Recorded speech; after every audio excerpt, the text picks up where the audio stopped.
신앙 고백하심으로 12월 26일 주일 오후 예배를 하나님께 올려드리도록 하겠습니다.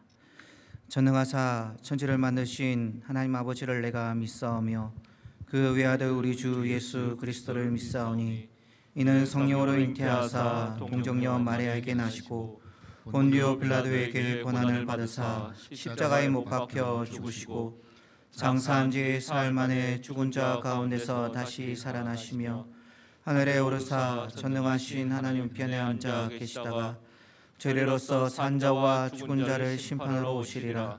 성령을 믿사오며 거룩한 공예와 성도가 서로 교통하는 것과 죄를 사하여 주시는 것과 몸이 다시 사는 것과 영원히 사는 것을 믿사옵나이다. 아멘. 찬송가 218장 찬양하도록 하겠습니다.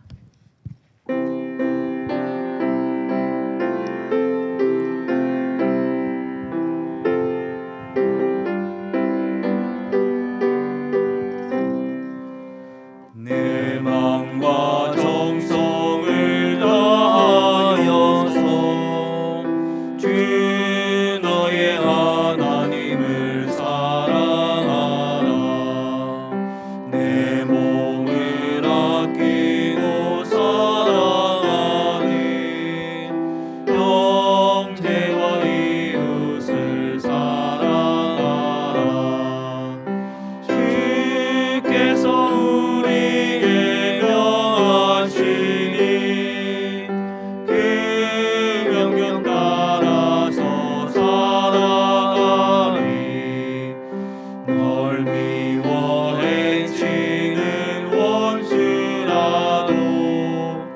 언제나 너그럽게 사랑하라. 얼핏 박하는 자 위에서도 신실한 마음으로 복을 빌라. 주께서 우리에게 명하시니 그 명령 따라서 살아가리. 나 항상 주님을 멀리하고 형제를 사랑하지 못하였다. 이러한 죄인을 사랑하사 주께서 몸 버려 죽으셨다. 속죄의 큰 사랑 받으니모 내 생명 다 바쳐 충성하리.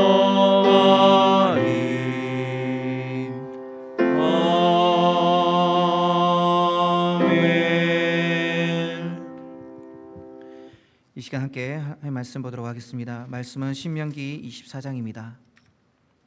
신명기 24장 19절에서 22절까지 말씀 보도록 하겠습니다. 구약 299페이지 정도 있습니다. 신명기 24장 19절에서 22절까지 말씀 교독으로 하는 말씀 보도록 하겠습니다. 제가 말씀 보도록 하겠습니다. 내가 밭에서 곡식을 벨 때에 그 한 뭇을 밭에 잃어버렸거든 다시 가져오지 말고 나그네와 고아와 과부를 위하여 남겨두라. 그리하면 내 하나님 여호와께서 내 손으로 하는 모든 일에 복을 내리시리라. 내가 내 감람나무를 떤 후에 그 가지를 다시 살피지 말고 그 남은 것은 객과 고아와 과부를 위하여 남겨두며 내가 내 포도원의 포도를 딴 후에 그 남은 것을 다시 따지 말고 객과 고아와 과부를 위하여 남겨두라. 너는 애굽 땅에서 종되었던 것을 기억하라. 이러므로 내가 내게 이 일을 행하라 명령하노라. 아멘. 몇 달 전 중국에서 일어났었던 일입니다. 도로변에서 한 여성이 남성에게 강제로 끌려가는 동안 주변 사람들에게 도움을 요청했지만 도와주는 사람이 아무도 없었습니다. 행인들은 이를 잠시 보고 지나칠 뿐이었습니다. 현장 바로 옆에 가게가 있었는데 가게 안에 많은 사람이 있었지만 지켜볼 뿐이었습니다. 여성이 차에 태워지는 순간 다른 차량의 운전자가 차에서 내려 여성에게 다가갔고 그제서야 사람들이 몰려와 남성이 그 행동을 멈췄습니다. 우리 사회는 단절과 고독과 무관심 속에 죽어가는 많은 사람들이 있습니다. 그래서 오랜 시간이 지난 후에야 그 죽은 사실을 알고 많은 사람들이 놀라워하는 그런 고독사가 요즘에 우리 사회 가운데 많이 일어나고 있습니다. 이런 무관심은 단순히 한 나라만의 문제가 아니라 오늘 우리가 살아가고 있는 현재 우리의 모습이기도 합니다. 이처럼 우리 사회는 갈수록 삭막해져 가고 있습니다. 부모님에 대한 무관심, 소외된 사람들에 대한 무관심, 다음 세대에 대한 무관심, 하나님에 대한 무관심이 하늘을 찌르고 있습니다. 오늘 우리 주변을 보십시오. 무관심 속에 멀어져 가고 무관심 속에 방치되고 무관심 속에 상처를 입고 아파하는 사람들과 죽어가는 영혼들이 얼마나 많이 있습니까? 오늘 우리가 읽은 본문 19절을 보면 내가 밭에서 곡식을 뺄 때 그 한 못을 밭에 잃어버렸거든 다시 가서 가져오지 말고 나그네와 고아와 과부를 위하여 남겨두라고 말씀하십니다. 밭에서 추수할 때 다 거두지 말고 일부를 남겨두어서 그 일부를 고아와 과부, 지나가는 나그네가 먹도록 하라는 것입니다. 레위기 19장 9절을 보면 좀 더 적극적인 하나님의 말씀이 나옵니다. 너희는 너희 땅에서 곡식을 거둘 때에 너는 밭 모퉁이까지 다 거두지 말고 내 떨어진 이삭도 줍지 말며 추수 때 이삭만이 아니라 반 모퉁이까지 다 거두지 말고 고아와 과부를 위하여 일정량 남겨두라고 하나님께서는 말씀하고 있습니다. 본문 20절, 21절을 보면 우리 하나님은 밭의 추수만이 아니라 다 익은 과실에 대해서도 그렇게 하라고 말씀하십니다. 그리고 레위기 9장 10절에 보시면 비슷한 말씀이 나옵니다. 내 포도원의 열매를 다 따지 말며 내 포도원에 떨어진 열매도 줍지 말고 가난한 사람과 거류민을 위하여 버려두라. 나는 너희의 하나님 여호와니라. 우리나라에도 과수원에서 열매를 딸 때 다 따지 않고 꼭대기 있는 그 과일은 남겨둡니다. 그것을 까치밥이라고 합니다. 새들도 먹고 살 수 있도록 남겨두는 것처럼 가난한 자들과 고아와 과부를 위해서 다 거두지 말고 남겨두라는 말씀이십니다. 실제로 룻기를 보면 룻이 보아스의 밭에서 이삭을 주어서 생계를 유지하며 살았습니다. 성경 이와 같이 여러 곳에서 나눔에 대해서 언급하고 있습니다. 왜 이렇게 성경에 나눔에 대한 말씀이 많이 기록되어 있을까요? 그것은 나눔이 곧 하나님의 성품이기 때문에 그렇습니다. 그래서 예수님의 생애는 나눔의 생애였습니다. 예수님은 진리도 지혜도 사랑도 나누어 주셨을 뿐만 아니라 피 한 방울까지도 남김없이 우리에게 주셨습니다. 나눔은 소유에 많고 적음에 있지 않고 내면의 충만을 누리는 자만이 나눔을 실천할 수 있습니다. 사랑으로 내면이 채워진 사람들을 보십시오. 주고 또 주어도 더 주지 못해 안다라는 마음이 그 안에 있습니다. 그게 바로 나눔의 마음입니다. 그러므로 하나님의 사랑이 우리 안에 넘칠 때 우리는 나눔의 삶을 살 수 있습니다. 주님을 알아가고 주님을 닮아갈수록 우리는 나눔의 삶을 살아갈 수밖에 없습니다. 진정으로 주님을 아는 자는 움켜쥐는 그 인생에서 나누는 베풀어주는 인생으로 바뀔 수밖에 없습니다. 하지만 나눔은 가지고 있는 것을 나누어주는 실제적인 행위이기 때문에 나눔의 삶을 산다는 것은 그렇게 쉬운 일이 아닙니다. 그러면 누가 나눔의 삶을 살 수 있을까요? 나눔은 내가 가진 모든 것이 하나님의 것이고 나는 단지 그것을 관리하는 청지기라는 의식이 없이는 불가능합니다. 우리가 구제라는 말을 사용하지 않고 나눔, 즉 국률이라는 단어를 사용하는 이유도 바로 거기에 있습니다. 나눔이라는 단어를 사용하는 것은 가난한 자, 연약한 자와 눈높이를 맞추기 위해서이고 주인이 아닌 청직이라는 입장에서 주인의 것을 함께 나눈다는 의미를 가지고 있기 때문입니다. 이 땅의 모든 것이 나의 것이 아닙니다. 내가 그것을 노력해서 얻었다고 해서 그 모든 것이 나의 것이 아닙니다. 모두 하나님의 것입니다. 그래서 사도 바울은 고린도 교회 성도들에게 이렇게 편지하고 있습니다. 내가 가지고 있는 것 중에 하나님으로부터 받지 아니한 것이 무엇이 있느냐? 사랑하는 성도 여러분, 우리가 가지고 있는 모든 것은 다 하나님께 받은 것입니다. 내가 가진 모든 것이 하나님의 소유임을 인정할 때만이 나눔이 가능합니다. 우리는 내 것이 아닌 하나님의 것을 함께 나누는 것입니다. 누가 나눔의 삶을 살 수 있습니까? 사람을 두 종류로 나눈다면 소유지향적인 사람과 존재 지향적인 사람으로 나눌 수 있습니다. 소유지향적인 사람은 남보다 더 많은 것, 남보다 더 좋은 것을 갖고 싶어하는 사람입니다. 한마디로 자기 욕구를 충족하는 것으로 자기 만족을 삼는 사람을 의미합니다. 왜 사람들이 명품을 소유합니까? 소유지향적이기 때문에 그렇습니다. 그래서 우리 주변을 보면 내 돈 벌어서 내가 쓰는데 누가 뭐 그래? 라고 하는, 그렇게 말하는 사람이 바로 소유지향적인 사람입니다. 이런 사람들은 절대 나눔을 실천할 수 없습니다. 나눔의 삶을 살기 어렵습니다. 그러면 존재지향적인 사람은 어떤 사람입니까? 내가 무엇을 얼마나 소유하였느냐 보다는 나에게 주어진 인생을 어떻게 의미 있게 살아갈 수 있을까? 나에게 주어진 시간과 물질을 어떻게 하면 의미 있게 사용할 수 있을까를 생각하며 사는 사람이 바로 존재지향적인 사람입니다.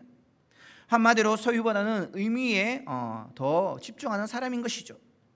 따라서 존재지향적인 삶을 사는 자가 나눔의 삶을 살 수 있습니다. 그렇다면 왜 나눔의 삶을 살아야만 하는 것입니까? 나눔은 하나님의 명령이기 때문에 그렇습니다. 22절입니다. 이러므로 내가 내게 이 일을 행하라 명하노라. 이처럼 해도 되고 안 해도 되는 선택의 문제가 아닙니다. 반드시 해야만 하는 것입니다. 아는 것이 중요한 것이 아니라 행하는 것이 중요합니다. 그래서 이 일을 행하라 명한다라고 하나님은 우리에게 말씀하십니다. 또한 베풀며 나누어 주는 삶을 살아야 하는 이유는 우리가 구원받았기 때문에 그렇습니다. 22절입니다. 너는 애굽 땅에서 종되었던 것을 기억하라. 이러므로 내가 내게 이 일을 행하라 명하노라. 애굽에서 구원받았다는 말은 오늘 저와 여러분이 죄와 사망의 법에서 구원받았다는 사실을 말씀해 주고 있습니다. 그러므로 이 말은 구원의 은총을 받았기 때문에 베풀며 나누어 주는 그 인생을 살라는 말씀이십니다. 구원받기 위해서가 아닙니다. 이 아무런 공로 없이 오직 하나님의 은혜로 구원을 받았기 때문에 베풀며 나누어 주는 인생을 살라는 것입니다. 사랑하는 성도 여러분, 우리는 구원을 받았기에 베풀어 주며 나누어 주는 삶을 살아야 합니다. 선행은 구원의 조건이 아닙니다. 그러나 하나님이 우리를 구원하신 목적이 되는 것입니다. 우리 하나님은 베풀고 나누어 주는 자를 반드시 축복하십니다. 그냥 내버려 두지 아니하십니다. 19절입니다. 그리하면 내 하나님 여호와께서 내 손으로 하는 모든 일에 복을 내리시리라. 베풀고 나누는 자에게 더 많은 복을 주십니다. 손으로 하는 모든 일에 복을 주십니다. 이보다 더 분명한 약속이 어디 있습니까? 그런데 사람들은 이것을 잘 모릅니다. 나누어 주는 것을 손해라고 생각합니다. 그래서 나눔의 축복을 잘 모릅니다. 나눔의 기쁨을 잘 모릅니다. 나누면 나눌수록 더 풍성해진다는 그 하늘의 비밀을 잘 알지 못합니다. 깊은 샘물에서 물을 퍼내면 퍼낼수록 많은 물이 올라와서 그 맑은 물로 목을 축이듯이 우리의 삶은 나눔으로 더 풍성해집니다. 나눔은 산술적으로 계산하면 분명히 소득입니다. 그러나 하나님의 계산은 전혀 다릅니다. 잠언 19장 17절에 보시면 가난한 자를 불쌍히 여기는 것은 하나님께 꾸이는 것이니 그 선행을 갚아주시리라. 하나님께 꾸이는 것으로 하나님께서 그 선행을 갚아주신다라고 분명히 말씀해 주고 계십니다. 왜 가난한 자를 불쌍히 여기고 도와주는 것이 하나님께 여호와께 꾸이는 것이 될까요? 그것은 하나님께서 하시고자 하는 일을 우리가 대신하기 때문에 그렇습니다. 하나님은 가난한 자를 불쌍히 여기시고 가난한 자를 도와주시기를 원하십니다. 그런데 그 일을 다른 사람이 아닌 바로 저와 여러분을 통해서 그 일을 행하시기를 원하십니다. 그리고 하나님께 빌려드리는 것처럼 확실한 투자가 어디 있겠습니까? 하나님께 빌려드리는 것처럼 수지 맞는 장사가 어디 있겠습니까? 사람은 빌려가도 갚지 못할 때가 얼마나 많이 있습니까? 그러나 우리 하나님은 신실하신 분으로 반드시 갚아주십니다.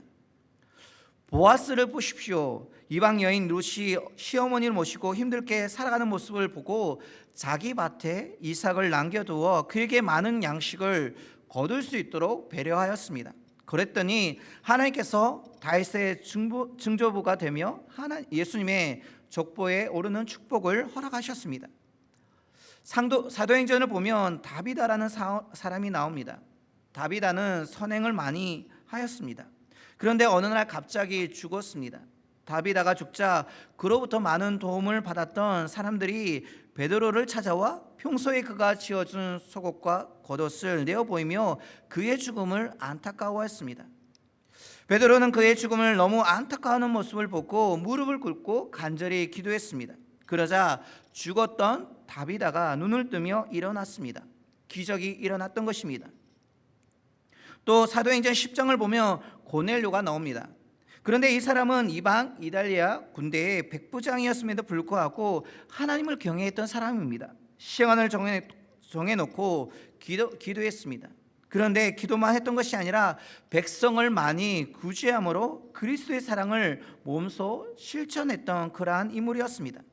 이런 모습을 보시고 하나님은 베드로를 그의 가정으로 보내셔서 세례를 받게 하시고 성령의 임재 가운데 많은 가족과 친구들이 구원받게 하셨습니다. 이처럼 하나님께서는 많은 방법으로 그 삶을 축복해 주십니다. 때로는 물질의 복을 받게 하시고 때로는 후손을 축복하셔서 갚아 주십니다. 때로는 건강으로, 때로는 영적인 은사로, 때로는 능력을 주심으로 말미암아 나누는 사람들에게 하나님께서는 갚아 주시는 것입니다. 사랑하는 여러분, 교회는 보이는 건물이 아닙니다. 또한 조직이나 시스템이 아닙니다. 물론 조직이 필요하고 시스템이 필요합니다. 그렇다고 조직과 시스템이 교회가 아닙니다. 교회는 공동체입니다. 예수를 나의 구주로 고백함으로 하나님의 생명에 연합된 생명 공동체입니다. 하나님을 예배하는 예배의 공동체입니다. 하나님의 주신 비전을 함께 바라보고 나아가는 비전 공동체입니다. 그리고 하나님의 사랑으로 섬기며 나누는 나눔 공동체입니다. 초대교회를 보십시오. 그들은 한 마음과 한 뜻이 되어서 물건을 서로 통용하였습니다. 자기의 재물을 한 사람도 자기의 것이라고 하는 사람이 없었습니다. 그리고 그것을 서로 필요에 따라서 나누어 주기 시작하였습니다. 예수 안에서 모여진 공동체의 특징은 바로 이런 나눔에 있습니다. 하나님이 내게 주신 것들을 함께 나누는 것은 너무나도 아름다운 일입니다. 사랑하는 성도 여러분, 섬김과 나눔은 축복입니다. 섬기며 나눌 때 하나님의 사랑과 생명은 흘러갑니다. 그러나 하나님의 사랑과 축복을 받기만 하면 흘러보내지 않으면 영혼은 오염되고 병들게 되어 있습니다. 이스라엘에는 갈릴리 호수와 사해라는 호수가 있습니다. 갈릴리 바다는 요단강을 통해서 그 물을 사해라는 사해 바다로 흘러보냅니다. 그런데 사해 바다는 요단강을 통해서 흘러오는 물을 받기만 하고 흘려보내지 않습니다. 그러므로 그곳에는 생명이 살 수 없습니다. 한마디로 죽음의 바다가 되었던 것이죠. 하지만 갈릴리 바다는 헐문산 골짜기에서 흘러나오는 물을 받아서 요단강으로 흘려보내기 때문에 많은 물고기와 많은 생명이 살고 있습니다. 우리 인생도 마찬가지입니다. 하나님의 사랑을 받기만 하고 나누지 않는다고 한다면 사해처럼 될 수밖에 없습니다. 그러므로 받은 사랑을 흘려보내십시오. 없다고만 생각하고 다음으로 미루지 마십시오. 많은 사람들이 나눔을 나중으로 미룹니다. 그러나 나중으로 미루는 사람은 절대로 나눔과 섬김의 삶을 살 수 없습니다. 지금 섬김과 나눔의 삶을 사십시오. 마음만 먹으면 섬김과 나눔의 삶을 살 수 있습니다. 할머니 한 분이 폐지를 잔뜩 실은 손수레를 끌며 힘겹게 길을 걷습니다. 그런데 갑자기 불어닥친 바람에 쌓여있던 폐지가 이리저리 날립니다. 당황한 할머니가 어찌할 바를 몰라 발을 동동 구르며 있었습니다. 그때 마침 학교를 마치고 집으로 가던 중학생들이 이 모습을 목격합니다. 학생들은 무관심으로 할머니를 외면할 수 있었습니다. 하지만 하나둘 손수레 옆으로 모여들기 시작합니다. 이들은 약속이라도 한 듯이 도로에 떨어진 폐지를 손수레 위에 차곡차곡 쌌습니다. 그러고는 건널목을 지날 때는 차량에 손짓을 보내며 손수레에 도저히 담지 못한 남은 폐지를 손으로 직접 들고 고물상으로 향합니다. 학생들의 이러한 호의는 1시간가량 계속되었습니다.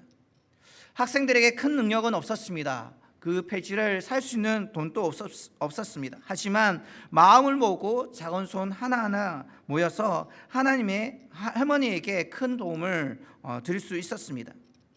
이처럼 저는 우리 장전의 모든 가족들이 머무는 곳마다 성김과 나눔의 역사가 있기를 원합니다. 돈이 없어도 나눌 수 있는 것들이 참으로 많습니다. 하나님께 받은 은혜를 나누십시오. 말씀을 깊이 묵상하며 깨달은 것들을 서로 나누십시오. 기도의 응답과 제목들을 나누십시오. 나만의 하나님이 아니라 우리 모두 하나님으로서 같이 고백하며 그 은혜를 나누시기를 바랍니다. 하나님이 주신 물질과 하나님이 주신 달란트, 하나님이 주신 건강과 그 모든 것들을 자신을 위해 사용하지 마십시오. 있을 때 섬기며 나누는 우리 모두가 되기를 소망합니다. 사랑하는 성도 여러분, 정말 내가 가진 모든 것이 하나님의 것이고 나는 나눠주는 모든 것이 그 모든 것이 하나님의 은혜 가운데 주신 바 되어졌음을 고백하는 가운데 그 모든 것을 관리하는 청지기라는 사실을 믿으시기를 바랍니다. 그것을 믿음으로 고백하는 가운데 하나님께 영광 돌리시는 저와 여러분 삶이 되시기를 바랍니다. 그렇다면 내가 내게 이 일을 행하노라 말씀하시는 그 명령에 우리는 순종할 수 있습니다. 받은 것보다 주는 것이 복되다라고 하나님께서 말씀하십니다. 우리가 가는 곳마다 예수 그리스도의 심장으로 이 땅에 외롭고 소외되며 고통받는 사람들의 눈물을 닦아주며 예수님께서 다시 이 땅 가운데 오실 때까지 예수님의 손과 발이 되어서 나누며 섬기는, 그래서 하나님께 기쁨이며 영광이 되어지는 저와 여러분이 되시기를 주님의 이름으로 축원드립니다. 함께 기도하도록 하겠습니다. 사랑의 주님, 감사드립니다. 2021년도 거의 한 해를 다 지나가는 가운데 하나님, 우리 인생 가운데 함께 하신 하나님의 은혜를 기억합니다. 하나님께서 주신 은혜 가운데 우리가 살았음을 고백합니다. 그 많은 은혜로 우리 삶 가운데 함께 하셔서 우리 인생을 지금까지 지켜주시고 인도하신 주님 감사합니다. 하나님, 받은 은혜를 혼자 누리는 것이 아니라 받은 은혜로 간직하는 것이 아니라 그것을 흘려보내며 함께 할 수 있는 저희들의 삶이 될수록 주여 축복하여 주시옵소서. 주님, 그 은혜를 통해서 더 많은 것들을 함께 나눔을 통해서 하나님의 기적과 은혜가 우리의 삶 가운데 부어지는 것을 경험할 수 있는 우리의 삶이 될수록 주여 축복하여 주시옵소서. 우리가 가진 것이 없다고, 우리에게는 아무런 능력이 없다라고 그것을 뒤로 미루는 것이 아니라 하나님께 받은 은혜, 받은 말씀을 떠올리며 받은 응답과 기도 제목을 함께 나눌 수 있는 우리의 삶이 되게 하셔서 하나님께서 우리 삶 가운데 어떻게 하셨는지를 함께 나눔을 통해서 하나님께 영광 돌릴 수 있는 우리의 삶이 될 수 있도록 주여 축복하여 주시옵소서. 그래서 2021년도를 주의 은혜 가운데서 잘 마무리하게 하시고 2022년도를 기대와 소망 가운데 주님께 나아갈 수 있는 더 크신 은혜로 우리 삶 가운데 축복하실 하나님을 소망하며 나아갈 수 있는 저희들이 될수록 주여 축복하여 주시옵소서. 혹여 받은 은혜를 우리가 나누지 못하여서 후회하는 그런 어떤 삶을 살아갔다 한다면 하나님, 그 후회를 끝나게 하시고 2022년도에는 더 많은 나눔과 섬김을 통해서 하나님의 사랑을 나눌 수 있는 저희들의 삶이 될수록 주께서 축복하여 주시옵소서. 우리의 연약한 마음을 강하게 붙들어주시고 우리의 마음 가운데 주의 사랑으로 충만케 하심으로 말미암아 하나님의 그 사랑과 은혜를 나눌 수 있는 사랑하는 주의 백성들 다 될 수 있도록 주께서 축복하여 주시옵소서. 지금은 예수 그리스도의 은혜와 하나님의 말로 다 할 수 없는 그 큰 사랑과 성령의 역사하심이 하나님께 받은 그 사랑을 나누기를 소망하며 머리 숙인 사랑하는 주의 백성들의 머리 위에와 그들의 가정과 사업과 한 손으로 하는 모든 일 가운데, 그리고 이 시간에도 한 영혼을 위해서 목숨을 바쳐 사역하시는 목회자들과 선교사님들 가운데 지금부터 영원토록 함께 하시기를 우리 구주 예수 그리스도의 이름으로 축원하옵나이다. 아멘.